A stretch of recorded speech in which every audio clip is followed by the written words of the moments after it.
ఇల్లు కాలిపోయి ఏంటివి కూడా లేవు సార్. దానికి తినడానికన్నా నాకు ఏందన్నా సాయం చేయండి సార్. మాకు డబ్బు రూపంలో మాకేమొద్దు. ఇల్లంతా కాలిపోయి ఈ రోజు అదే ఇంటి ముందర ఈ తల్లి ఏడుస్తా ఉంది. ఒకసారి లోపల కూడా చూడండి, హౌస్ అంతా కాలిపోయింది.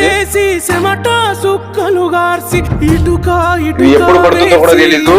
ఇక్కడంతా మీరు చూడొచ్చు. ఈ పరిస్థితి ఎవరికి రాకూడదు. చూస్తాంటే నిజంగా ఒకసారి మీరు బీరువాతో సహా దాంట్లో ఉన్న ఆమె కట్టుకోవడానికి బట్టలు ఉన్న బట్టలు కూడా కాలిపోవడం చాలా బాధాకరం. సరే మీరు రైస్ కూడా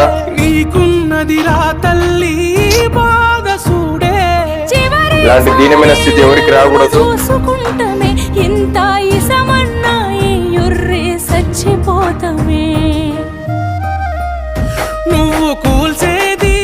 ఎవరు నీకు దిక్కు దివాని ఎవరు లేరా? రాత్రినా జరిగింది ఇది?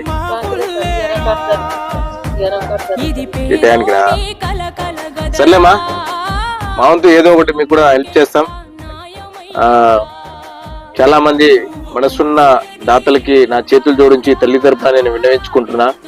ఎందుకంటే మనకి తెలిసి తెలియక ఎంతో వృధా ఖర్చులు చేస్తూ ఉంటాం. ఈ తల్లి డబ్బు రూపంలో సాయం అడగట్లే. ప్రమాదవశాత్తు తన ఇంటి కాలిపోయి ఈరోజు ఒక మరుగున కూర్చొని ఒక పూట నేను ఈరోజు తినడానికి కూడా లేని పరిస్థితిలో ఈరోజు ఉన్నాను. ఉన్నదంతా నాకు కాలిపోయిందని బాధపడతా ఉంది. దాతలందరికీ నా చేతులు జోడించి తల్లి తరపున శిరస్సు వంచి విన్నవించుకుంటున్నా. ధ్యానుడు కడుపు నింపుకోవడం కోసం ఈ తల్లి ఉన్న పరిస్థితిని చూసి మీరు ఈ తల్లికి ఏదైతే ఉన్నాయో ఈ గ్రాసరీ కావచ్చు, కట్టుకోవడానికి బట్టలు కావచ్చు, అవి సాయం చేస్తారని నేను విన్నవించుకుంటా. మేము కూడా ఈ తల్లికి మేము సాయం చేస్తాం. ఒకసారి మీరు చూస్తే నిజంగా ఇట్లాంటి పరిస్థితి ఎవరికి రాకూడదు. అంతా కాలిపోయింది. అమ్మ నువ్వేం బాధపడద్దు.